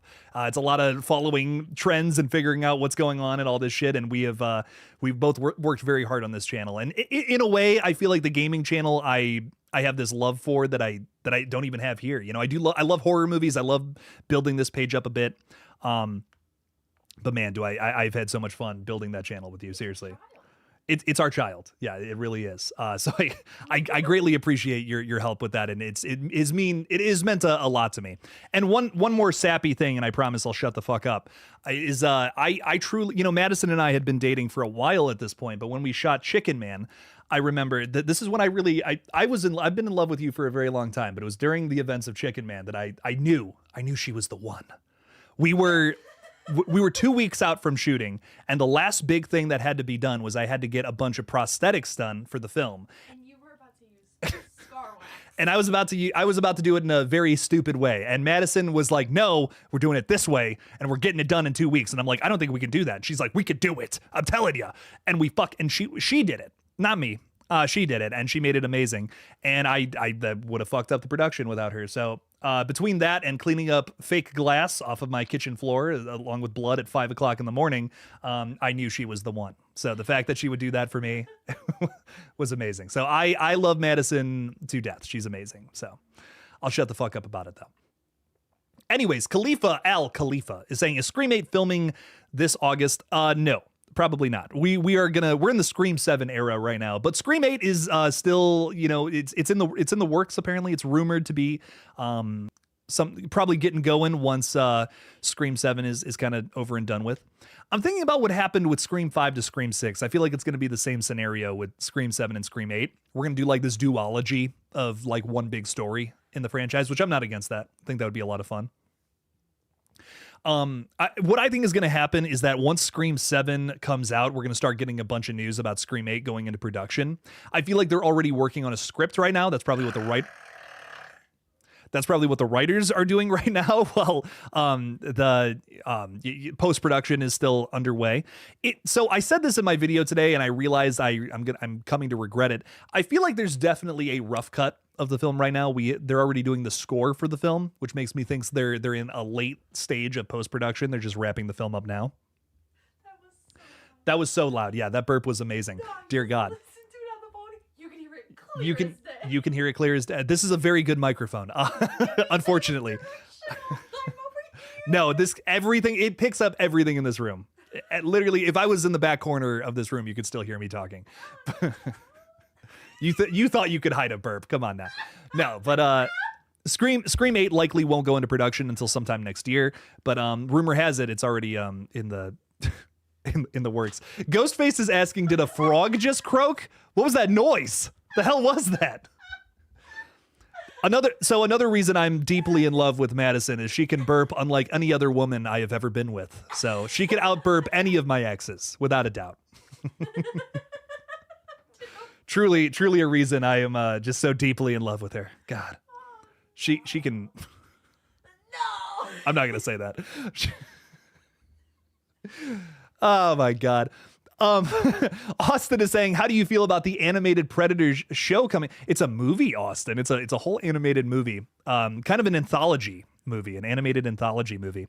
It looks amazing. That is literally next week. That comes out at the end of next week on Hulu, I believe, and your boy is definitely going to be covering it. I am so excited for that. It looks like a ton of fun. Are you... She's getting ready. Oh, she's getting ready with the flags right now. If I say some out of pocket shit, dear God, we have a rule that she can throw these flags at my head during a live stream. So that is unfortunately still in effect for myself. But I am very excited for the animated Predator film. Predator Killer, is it like Killer of Killers or something like that? I believe is the title. I am definitely going to be covering it next week. I am really excited for this release, as well as Predator Badlands coming out this November. It looks fucking awesome. Oh my God, I'm excited for both of these. Dan Trachtenberg has done wonders with his franchise. Kind of, again, another series that is coming back for good reason. I loved Prey that somehow released only straight to streaming and didn't get a theatrical release, which is criminal, frankly, because I think it's one of the better entries in that entire series. On top of that, it's just a really good film, standalone. It's fucking sick. But now we have Predator Badlands, highly anticipated, coming to theaters later on this year in November. And it's probably one of the bigger horror releases of the year, which I rarely say about November, which it's nuts. We have had some really big horror releases in November in the last couple of years. We've had Thanksgiving. I think we have Thanksgiving too this year, although we don't have a confirmed release date. But it's fucking called Thanksgiving. What, are they going to release it in June? No, come on now. But yeah, no, I'm really hyped for that. I'm really hyped for animated Predator and of course Predator Badlands. Some really good stuff coming out soon, and your boy will definitely be covering it. So I'm really hyped for that one. Who else is here? Perry Moberg is saying burping is hot. It sure is. Let me tell you. That wasn't out of pocket enough for you to throw something at me. Thank God. Danny Huckins PW is saying, whatever happened to the new set of Strangers films? We got one, but they said all three would be released in the same year. Have heard any updates. So Danny, what ended up happening was they had to reshoot a bunch of stuff for the sequel because they leaked the twist. I'm not going to say how that happened because it's really embarrassing for one of the people involved.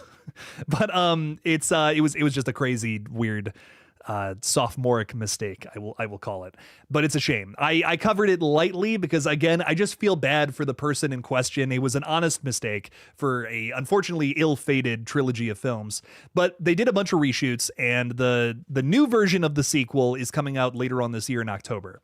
So we will get the next Strangers film later on this year, and it is definitely one that I will be covering closely because it's a weird thing. It's a weird thing in horror. I can't say I'm excited for it after the disaster that was Chapter 1, but I will be covering it closely because it's horror history, however you want to look at it. You know what I mean? I think it's a really good example of what not to do in a well-established franchise, to break literally all of the rules of what makes something great. A fundamental misunderstanding of the Strangers franchise is how I look at it. And it's going to be an interesting one to cover for that reason. So while maybe I'm not exactly excited for it, it is definitely, there's a lesson to be learned here, I feel, which is why I want to cover it very closely. So that one is coming out later this year, part 2.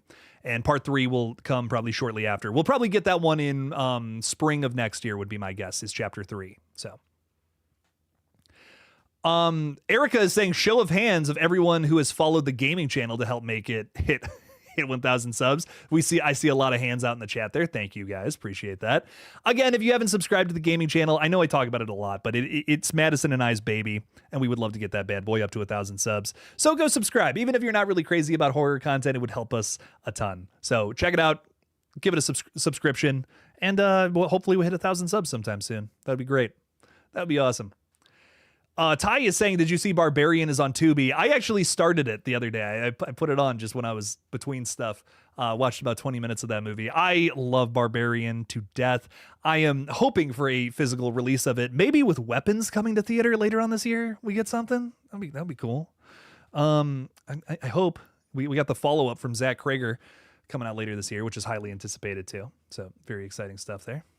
Has there been any news on the new remake of Silent Night, Deadly Night, Killer Santa Claus? That gets me all tight in the nutsack. Let me tell you, I'm really excited. No, that's a red. That's a red flag? That's a red. I swear to God. Yellow, that's a red. That's a red flag right there. I was trying to give you something to work with. I saw you just getting all you were like, I'm just raring to go, ready to throw these bad boys. But it definitely gets my nutsack all excited for this one. I stop throwing things. You can't throw the same thing at me for the same joke twice. Come on now. You said it again. I did, but it's okay. Come on now. I'm excited for the new remake, though, because it's coming from a really cool director who's kind of up and coming. He's made some really good stuff, though. I believe it's Mike P. Nelson. Is that his name?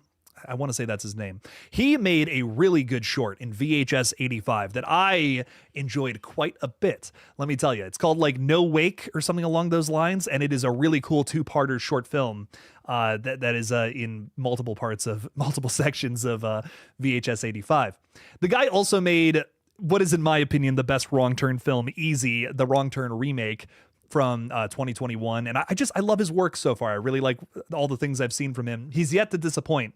So I imagine the new Silent Night, Deadly Night is going to be awesome.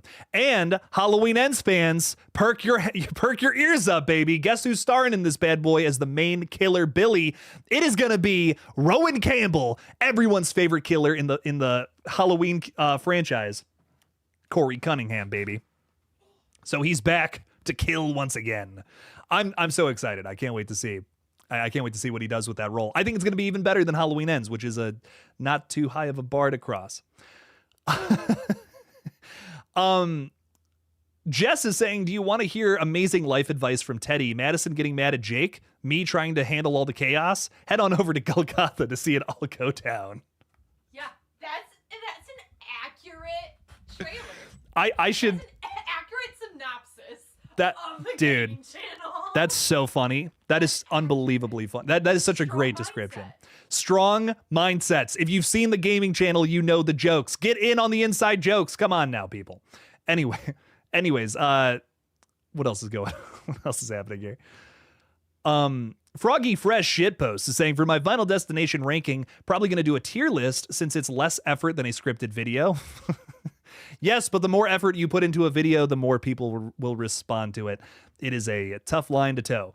Still going to list them worst to best at the end. Sorry, I'm reposting this message so much. That's okay. I finally got to it. I'm so sorry. But good stuff.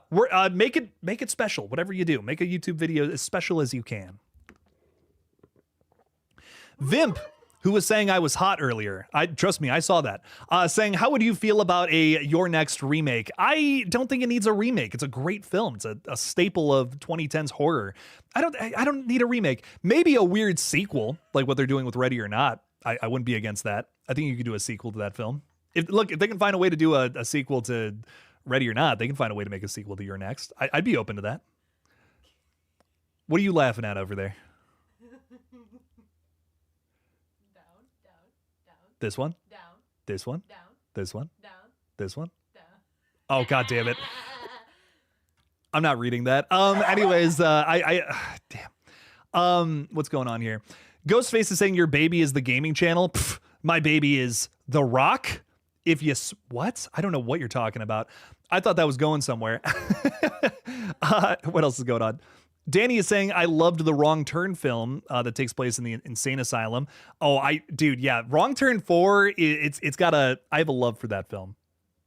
I have a weird love for that. It is so brutal, and there's so many slasher films. There's not too many slasher films that take place in the snow, and it's because filming in the snow is very difficult.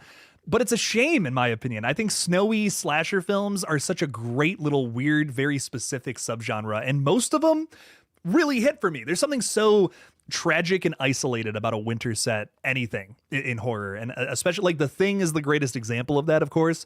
But man, there's something that the setting and the scenery lends itself to just tragedy and despair. So winter is a great time to set a horror film, but it's unfortunately just very hard to shoot something in the snow, as we've learned from movies like Fargo. Fargo was a very difficult film to shoot because it's all outside in the snow pretty much.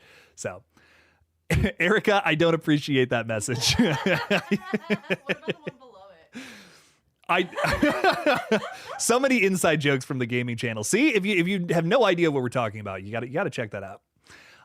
Samantha Robinson saying, Jake, what do you think of a Final Destination disaster taking place at a prom? I'm not against it, but it feels very like a lot of the movies we've gotten recently, or just a Carrie thing. How do you do Carrie better than Carrie? I mean, come on now. It would be tough. I'm not against it though. I'm not against it at all, but it does feel very inspired by things like Carrie or Prom Queen, Fear Street Prom Queen that just came out. I know a lot of people were not crazy about that one. I had fun with it though. It was good enough. Is it lower on the ranking of the Fear Street movies? Yeah, but it's not my least favorite. Jordan Caleb is hanging out with us saying, sup Jake, how's it going, man? It's going good. What would you do for an opening premonition for Final Destination 7? Well, I would hope that 7 has more money, even more money, I should say, than the 6th entry. So I would want to do something on the water. I can't stress this enough. I feel like a cruise ship opening sequence would be insane. I like the idea of a bunch of people are about to go on a cruise ship and then they have to someone has a premonition, they get off, it sets sail and immediately just explodes. I feel like here's my other thing about this. There is genuine I'm so afraid of the ocean. Like maybe my biggest fear ever is the ocean, which is why shark movies, no matter how bad, tend to just scare me. There's two subgenres that just, even the bad ones, scare the fuck out of me, and it's zombies and anything to do with the open ocean. There's this movie called Open Water, and a lot of people fucking hate it. It is literally just two people. The majority of this film is just people waiting in the ocean, and then you don't see how they die, but it's assumed that sharks grab them and pull them underneath the water. The biggest criticism of this film, very similar to the Blair Witch Project, why that one is criticized, is you don't actually see anything happen on screen. In my humble opinion, Open Water is fucking terrifying. It is so low effort, but it is so horrifying because it is literally just two people trapped in the ocean, and eventually when they get too tired, they are taken out by sharks. That is this entire film. It is that is my worst fear. That is literally my greatest fear is Open Water. I love this movie to death for that reason. Have you seen 47 Meters Down? I have seen 47 Meters Down, and I also love that film. I love 47 Meters Down. It is terrifying. Is it done is it a masterpiece of a film? No, but it is so fucking scary, dude. You really liked it? You should watch the sequel. The sequel's pretty fun too. Yeah. Totally different concept, but still fun. Still a good time. I watched that and I still went into the ocean. You still went? I would. Far. Nope. Madison knows when we went to the ocean together, I was terrified. Yeah. I was horrified. I fought a sea urchin recently. No, you did not. I did. I fought a sea urchin and I won. I ran away screaming, but I did win. So that's important. No bloodshed. There was a fight. there was not. I hardly had a scrape on my hand. There was not a drop of blood spilled. The fuck you mean you fought I fought it. I fought a sea urchin. Don't listen to her. She wasn't there. I was there fighting the sea urchin. She doesn't know. Anyways, Talia is hanging out with us. Thanks for being a member, Talia, saying, I saw Final Destination Bloodlines, and I did really enjoy it for the character development, and Tony Todd, of course. The deaths weren't super memorable, but still, overall, I give it a 7 out of 10. You know, Talia, we've been talking about a lot of things that we either liked or didn't liked about this film today.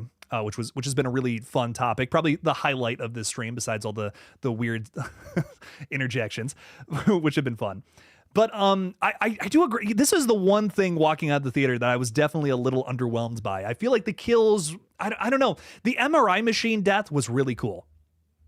Had a great time with that one. And the more I learn about it, the more I like it. But walking out of the theater, first impression, I was the same way. I really was like, I don't know if any of those kills were like crazy memorable outside of the opening premonition, which technically didn't happen, right? I'm kind of with you on that one. I don't know. I like the MRI kill. I would not call this like best of the franchise, though. I don't know. I seem to be in the minority in that department, but I feel like I feel like the franchise has had much better kills in terms of my reaction. There wasn't a kill in this film that made me go, ugh, and I feel like every film before it had that. So the kills kind of ranked pretty low for me on this one. Not that they were bad. I don't know. There wasn't one that made me reel back in disgust. And I want that from a good kill in anything, I still loved Final Destination Bloodlines, though. It was still a really fun time and definitely towards the top of my list in terms of flicks I loved this year. So a lot of good stuff from this year. But that was towards the top. Austin Ullman also loves Open Water. I never bring that one up on the page, but that one that's a movie that scares the shit out of me, man. I think it's horrifying. Ghostface is saying Jake's scared of open water, hence why he always has a lid on his water bottle. I do now. I didn't earlier, which is why I spilled my water everywhere. But yeah, that's a good point. That's why I keep it contained. It can't hurt me if it's in this bottle. So there we go. If I open the cap, though. You've been streaming long enough. The fact that your shirt is dry. My shirt is pretty much. It's not even really wet anymore. There we go. How about them apples? How warm it is in this room.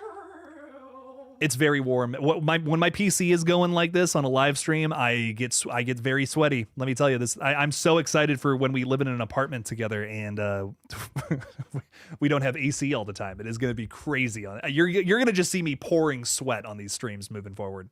But anyways, my friend Jake Boss is here. Who Jake and I are immediately instant friends because we both have the same name. All Jakes are friends. Fun fact. That is a thing about all Jakes. We just see each other in the wild, we lock eyes, and we just know we're all called Jake. Jake is saying, I kind of liked the garbage truck death. I actually laughed a little. It definitely made me laugh, for sure. The effect, I don't know if was done very well, but I did see a really cool behind the scenes video on how they did that death. And again, another reason why I appreciate it a little more. I thought that was sick the way they did it. They had this fake, what was that called? The garbage truck door, I guess, that closes. And it has I don't even know how to explain it. You just have to see the video. Like there's a way where your head just molds into it and it looks like it's crushing your head, but it doesn't. I don't know how to explain it unless you see the video. Go on Instagram. That's where it is. I like the way that they approached that. It was very creative. So that was cool. Jake, very good, very good take. I liked that. I'm getting tired. It's the end of the stream. Let me tell you. I have not seen Cold Prey. It's a slasher film from Norway that takes place at a ski lodge. ChatGPT recommended it to me. Is it real then? That's my question. Is this even a real movie if ChatGPT was talking about it? It's like, I definitely did not write this new film that just, no, I'm kidding. I've not heard of this one. I have seen Frozen, which I'm not talking about the Disney movie. I'm talking about the evil Frozen, where it's people who are trapped on a ski lift and then they are then freezing to death, which is crazy, which I really loved. That one's good. There's a lot of great winter set horror films though. If that's a real movie, Danny, I'll have to watch that one.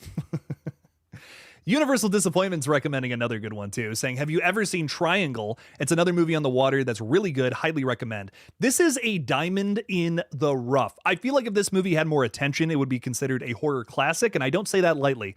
Triangle is a fucking masterpiece for what it is. I love this film to death. It is one of those, I don't want to spoil anything, but it is like a fate worse than death movie that I again scares the crap out of me. It's also on the water, like what Universal Disappointment is saying, and I don't want to say anymore. I'm already like at the line. I'm going to shut up. Go watch Triangle if you have not seen it. It's so good. It has Melissa George from 30 Days of Night in it. She's great, and it's a mind fuck of a film. If you like movies like 12 Monkeys, what's another good one? What's another good psychological mind fuck? Seven. If you like movies like Seven and Zodiac and shit like that, put this one on. Really good stuff. Jake Boss is saying, speaking of names, I've seen your last name is Tyler. Coincidentally, my brother's first name is Tyler. Yeah, that's bizarre. So you and your brother are Jake and Tyler. That's maybe like I split in half, like anatomically, like through some sort of weird gamma radiation experiment, and then I created both Jake Boss and Tyler Boss. I don't know. I wouldn't know if people were using my DNA to meddle with people. No, I'm just kidding.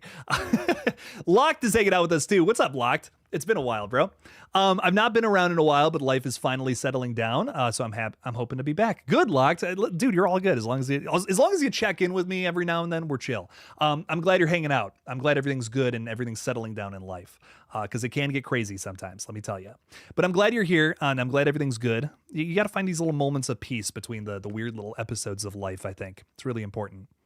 So that's good to hear. All right, I'm fast tracking this a little bit because we have some new folks joining us.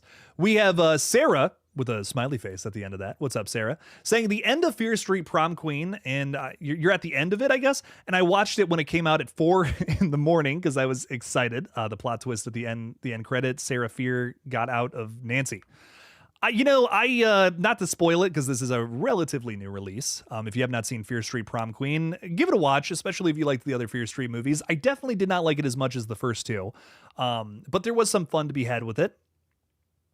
I just don't know if I loved the twist. I don't know if it was I don't know. I don't know if it really worked for me, and I just don't think it was laid out very well. I think it could have worked if it was a little more in the shadows, but it was a little too out front in my opinion. I feel like I saw it coming. It was a bigger twist than I thought it was going to be. I don't want to say any more than that, but it's odd. It's just an odd twist is what I'll say. No, you're good. You didn't spoil it too bad. There's more. There's a bigger element to the twist that is what I feel is spoilery, but. No, you're all good. I'm really glad you enjoyed it, though. It sounds like you were really big on this one. Here's my thing. A lot of people are saying this is awful compared to the original trilogy. I don't know about that. It's middle of the road. I think I liked 94 and 78 more than this one. I definitely liked it more than 1666, though. I will say that. So Prom Queen, still a really fun watch. Honest to God, I think it has one of my favorite kills in the entire Fear Street franchise. The hands. That's all I'm going to say. The hand scene, and you know what I'm talking about if you saw it, is like laugh out loud hilarious. Like I think one of the most insane kills in the entire the entire franchise. I had a very good time with it. So some fun to be had here. Definitely some thoughtfulness with some of the characters too, which I appreciated. There was some good reversals that I didn't see coming. So decent writing. Again, twist might not have worked for me, but still a lot of fun to be had with this one. A lot of Netflix releases that'll come out can be boring sometimes, I feel, but this one was solid. It was a good watch. I had a good time with it. Cato VR is throwing $10 out there. Dude, thank you for supporting the page. I appreciate that. Welcome in. Thanks for hanging out. If I had to put money on Final Destination 7, it would be a water park for the opening premonition. This could be a single kill, or a huge premonition like Iris had where a bunch of people are killed. I could vibe with that. I could vibe with like a water park death. This would be fun because I feel like we haven't really had done something like this before. Like I like roller coasters, amusement parks. Water park, though, I feel like could kind of hit on the same thing, right? You could be terrified of going down the big slide. I mean, I've definitely. Oh, you know what? Here's a really good kill you could have at a water park. So around here, we have a place called Kalahari, which Kalahari. One of the scariest things about this place, which this actually happened while I was there one time, is they have these like giant like fans that keep or heaters or something that keep the room at a certain degree, so that it doesn't get too cold, because you're walking around and you're wet. Yeah. You don't want to be cold in there. It keeps this like entire like insulated building like hot. And this actually happened, I'm not making this up. It fell down from the ceiling and crashed into like one of the pools. And like they had to close down for like a week to fix it. Yeah. Dude, you could have one of those heaters fall and like drop on somebody in a Final Destination film. I don't know if you've ever been to a water park before, but you typically have to climb up all these concrete steps. Could you see one of those like falling and crashing down? Fucking concrete steps that you're walking barefoot on? Oh my God, that is awful. That's a nightmare. Just so it's grippy enough so you don't slip. Yeah, like, right. Fuck that. Dude, I hate it. You wouldn't even need to show it crumbling down. Just somebody like slipping and falling on that concrete and like falling on that with like basically no clothes on. Like that is horrifying. That would be such a terrifying death to watch in a Final Destination. The worst thing that's happened to me while at a Kalahari was someone shit in the wave pool. Someone shit in the wave pool? And it was closed down for like 2 hours. That needs to be in a Final Destination movie. You know, okay, what if you're swimming around in the wave pool and you just happen to open your mouth real quick, turd just flies in there. That's worse than any Final Destination death. I would not wish that fate on anybody. Did you almost just throw up from that? That's so fun. I'm sorry. That's so funny. Oh, shit. Oh no. I almost unplugged. You almost. She almost unplugged the camera, Brett. That's so funny. Stream just ends after that. It's like, what happened to Jake? Oh my God. You just see that go flying across the screen and then it cuts. Just done. Just that's it. Oh my God. But Kato VR, I really like the idea of a water park Final Destination. That is a lot of fun. I got a red flag for that super chat. Brutal. There you go. Did I hit you? I'm sorry. I thought you were paying attention. Here, you can hit me back. Put your hands down. Oh shit. She missed. Oh God. Put your hands down. You got me. Okay. I'm so scared right now. My neck. Thank you, Kato VR, for the $10. I'm being pelted right now. Julie I didn't even say anything. Julie McGlinchey. What's up, Julie? How's it going? She's still throwing shit at me. Hey, Jake, this is the first time I've caught your live stream live. Thank you for being here, Julie. I'm getting pelted to death. Really looking forward to I Know What You Did Last Summer in a few weeks' time. Just hoping it lives up to the hype. You know what? I really hope it lives up to the hype, too. I really hope I don't get pelted with flags here. I hope it's good. It's got a great cast. I feel like new cast characters and of course returning members, which is great. The thing that I'm worried about is I just hope it continues the story in a way that actually rocks. You know, I would hate for it to continue the story and just be like, ugh, that was kind of nothing. Again, I just feel like if you're gonna make me come back to the theaters and see these legacy characters again, give me a reason. Give me a reason to love these people, or give me a reason to tell a good story with these people who are so beloved. Right? That's so important. I feel like Julie James is a final girl that a lot of people love to see, and I also just love that we have some really great new actors and actresses joining the cast for this one. I'm a huge fan of Madeline Klein from Outer Banks. She is such a great part of that show. There you go. I love Outer Banks, and she's awesome on that show. She's a great example of a character who goes from like kind of a bad guy to a good guy, and that's my favorite arc on a TV series ever. I love when you do shit like that. It's what kept me invested in the Chucky show for so long, if I'm being honest. But I love that about her. I love Chase Sue Wonders from Bodies, Bodies, Bodies. Also another really good murder mystery from the last 10 years. That's probably I'm not even gonna lie. That's the best twist in a murder mystery in the last 10 years. Without a doubt in my mind. That would be number one from all the ones I've covered. Bodies, Bodies, Bodies. Easy. Have you seen that one? Chase Stokes and something else. I agree. Yes. Chase Stokes from Outer Banks. He would be good in like a horror movie. I feel like he would in a Scream movie. He would be so good. Chase Stokes in a Scream movie would be awesome. I feel like him and I Know What You Did Last And that's the thing about Outer Banks. It's basically I Know What You Did Last Summer mixed with Uncharted. So that's why like literally that whole cast would be great in a new one of these movies. When I heard that Madeline Klein was in this, I'm like, that's a great cast member to be in I Know What You Did Last Summer. So I have a lot of faith in the new cast being strong characters, which is already a big, very important positive in this new film's corner. So it's honestly one of the big reasons I'm counting down to it. I'm very excited for this flick. I feel like it's going to be a sleeper hit, but we'll see. It seems like there's mixed feelings from the fans on this one. Imagine the whole cast of Outer Banks as like Scream, a new whole cast of the Scream movie. Could you see Rudy Ponco as Ghostface? He would be so good. Ward? Sarah Cameron's dad. Oh, he would be a good. Oh, he would be a good. I'm talking the guys. Parents, the kids. I am such a big Outer Banks fan. I can't stress. I love Outer Banks so much. Listen, I know that here's the thing. I talk a lot about teen drama horror on this page. Let's be honest, it's very popular. That's why I talk about it. But when it's done right, when it's done really well, it is it's excellent. It sucks me in. It's done so. But when it's not, and unfortunately, so many times it's not done well, it just loses me. But when it's done right, like the original Scream, like Outer Banks. Honestly, you know what? Fuck it. I'll rope the original I Know What You Did Last Summer into this too. I was shitting on it the other day, and that was not fair. It's still a very good movie. When it's done right, it sucks me in more than like anything. I love a good mystery. I love some good characters. And goddamn, Outer Banks is so good. I watched like 3 seasons in one weekend. I was sucked into season. Like that is a movie that's a series that grips you from the moment it starts, and it is just so intense. Episode 1, season 1. Oh my God! Second, you're from the moment it starts, we genuinely need more shows and movies like that, and those people make it. So Ghostface is saying someone shit in the wave pool. That's his name. That's his name. No. He changed it to that. That's what he said. He said ha ha ha ha. But that's his name. I didn't even realize that. That's so funny.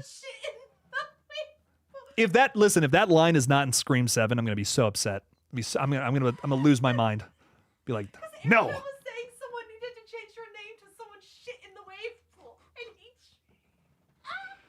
That's 10 out of 10. 10 out of 10 for that name right there. That's amazing. Oh my God. I do want to I want to hit on this, and then I'm probably going to sign off because we're getting ready to go stream on the gaming channel. We're going to be playing some Repo tonight, and we got to get some food because I am so hungry. I could eat like crazy. Oh.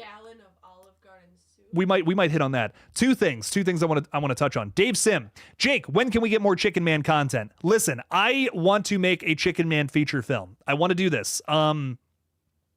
Frankly, I need money to do it though. I can't do that without a budget because it took us $2,000 to make that short film. I'm not even gonna lie, we probably need ballpark 50 to 100K to make the feature.